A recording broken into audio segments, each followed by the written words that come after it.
To show you, they will use any opportunity at all they get to try to beat us down, to try to put a negative spin on what we do. And when they didn't see the live stream happening last week, that's what they did. They didn't do it. They tried to do it. They said there was 12 people here last week. It was far from that. But look, we're here now again tonight. There's a lot more than 12 people here. The lefties will try to put, some sort of a negative spin on it. Look, it's not working. We're not listening to them. We hear it, but none of it is being absorbed. Also, what we saw last week, we saw more of the same. We saw more attempted kidnappings. Young girls, we saw it up in Dublin. Vans pulled up, I don't know what part of Dublin it was. They tried, where was it? It was Coolock. It was Coolock in Dublin, okay? A van pulled up, they tried to snatch a young girl. Take her away. It was only because of the quick reflexes of a neighbour that girl was saved. Lads, I seriously cannot stress this enough. Keep your children safe. The days of leaving your children out in the streets unsupervised are over. They're over. It breaks my heart to say it. With the childhood that I had growing up, we used to get up in the morning on summer holidays. Brings a tear to my eye when I think about it. We used to get up in the mornings and we used to strike off at 8 o'clock. We won't be seen till dinner time. We wouldn't be seen until supper time sometimes. We'd get over, dinner would be on the table, ice cold, but we wouldn't mind because we were off down at the river and off robbing apples and scutting for the day, and we did that with, complete safety. Off gallivanting all over the place. Those days are over. For now. And you've nobody to thank but the Irish government. I could sit here for an hour and name a lot of them, but Leo Varadkar, Micheál Martin, Simon Harris, Roderick O'Gorman have completely sold you and your children out. The streets are not safe anymore, and you can thank those people for it. So please keep your children safe. Don't leave them out of sight because there's bad things happening. The same. I was down in Dungarvan today over what happened at the weekend. There was a little bit of speculation over whether it was true or not. It was true, because I spoke to a family member of the lady that was attacked. For those that aren't in the loop, she was coming home from a night out, I think it was Sunday morning, it was about 1 o'clock. Herself and her husband, boyfriend, whatever, stopped in a chipper. He stayed behind in a chipper and she carried on walking with her bag of chips.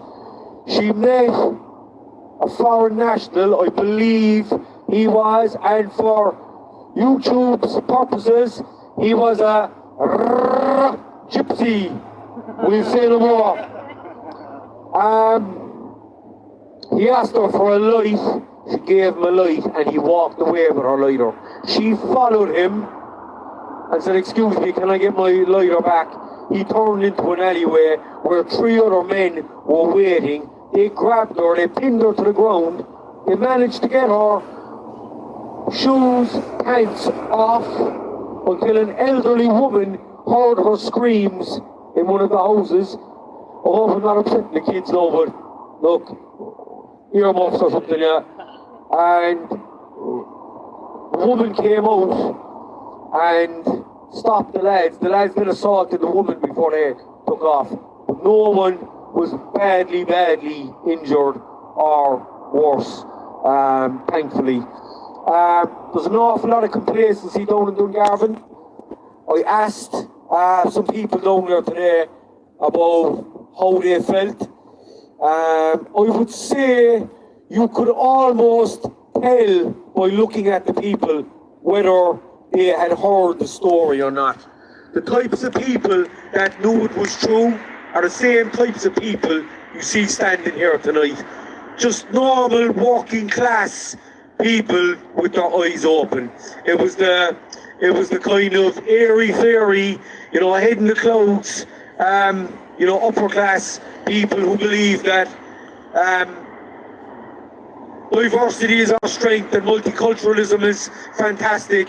Hadn't heard about it.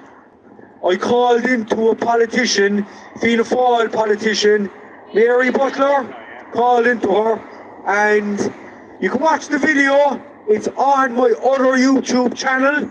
Not many people are aware of it. It's called Ireland First, but I posted a link in Telegram, Facebook and Twitter earlier. So go on, take a look at it, subscribe to the channel. I want to start live streaming from that channel as well.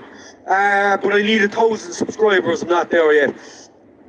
Mary gave me the impression she knew it had happened, but she didn't want to comment, because that's what she said. I don't want to comment. Not that I hadn't heard it. I didn't hear anything about that. She said, I don't want to comment. And she, if it was an Irishman, let me tell you. oh yeah, guaranteed. And she had a couple of smarmy shits with her as well. One of the guys I recognised, he knew me, but I can't quite put his face. I can't quite put a name to his face yet. But like I said, I spoke to a family member of hers as I was leaving Dungarvan. I got a phone call as I was leaving. I spoke to the guards. He said the guard wouldn't confirm that a report had been made, but he gave me a smile. Garda Brendan Maroney. He gave me a smile. He said, I heard something about it on the radio, alright. So this is an Irish woman being grabbed by 4 savages, and they think this is time for jokes. Right, but I spoke to a family member of hers that confirmed it happened, but her family were instructed by the Gardaí to take the post down because they mentioned foreign national. Meanwhile, a few weeks ago in Dublin, when a girl was grabbed and pulled through a fence, they had no problem writing in the newspaper that a white man with an Irish accent was being sought in connection with the crime. That was okay. It's okay to say that, apparently. But to say foreign national is cause to have the Gardaí come to your door and instruct you to take down the post. Folks, as I've said before, the guards are not on your side anymore, okay? And the only way forward from here on out is to stop doing what they tell us. Don't break the law. Don't go out and start causing trouble. Just don't do what they tell you. Question every single thing they tell you. We don't have to obey them anymore. We only obeyed them before because we respected them. As far as I'm concerned, I have lost all respect for the office of An Garda Síochána. They do not have our best interests at heart. They do not have the safety of our people at heart. They do not have the safety of our children at heart, which is the thing that makes me the angriest. Like, I'm okay to protect myself, most of you are, but it's the kids are the future of this country, and these guys can sit inside their building, gorging on our tax revenue every week and keeping their mouth shut for something that they're supposed to be speaking up about. That's what they took an oath to do. They took an oath to defend and protect the people of this country. And as far as I'm concerned, they've absolutely abandoned us.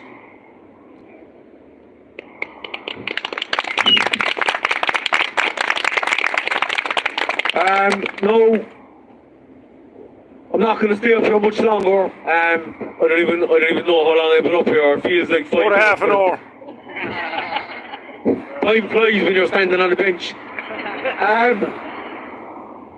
The last thing I'm going to say is, I don't know who saw my video from yesterday inside in town. I was in Blighe.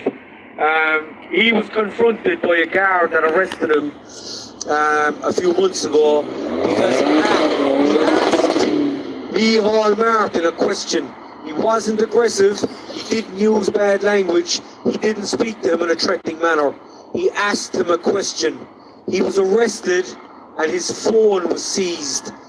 The guard met him yesterday and he taunted him and he said, even though the case was thrown out of court, you're not getting the phone back until you delete the video of Micheál Martin. He said there was a copyright on Micheál Martin. Yeah. So this is the Taoiseach,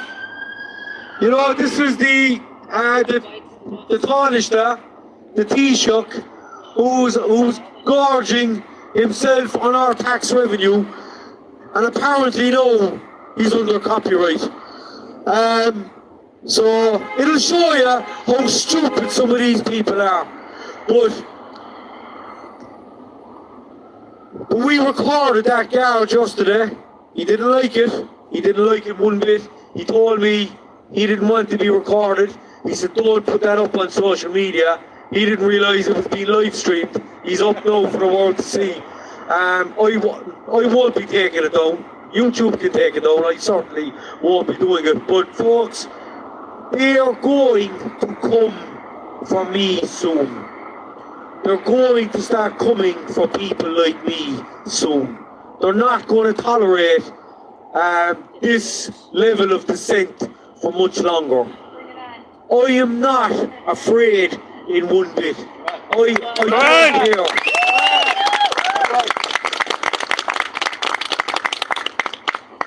I have no problem sitting inside in a cell of Cork prison for standing up for my kids and for your kids and for this country, knowing that what I've done is righteous. I'll sit there for 10 years, no problem. But what's important is, when they come for people like me around the country, you need to keep going. We'll stand up for you. You can't 100%, stop. yeah. No backing down. Because even if they don't come for me and they come for somebody else, that person that's sitting inside in that cell only has us.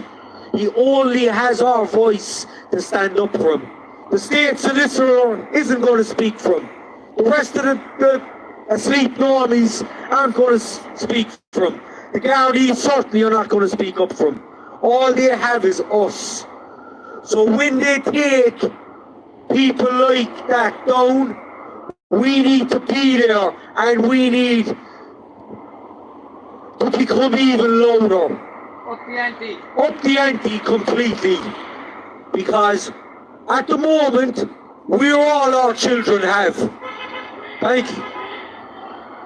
I don't even know what he was saying, but we'll take Sounded it great anyway. Sounded great. Folks, thanks very much for coming out tonight. We'll see you again next Thursday. Every Thursday after. Every Thursday. Trust the mic there, Derek. Give a quick plug there.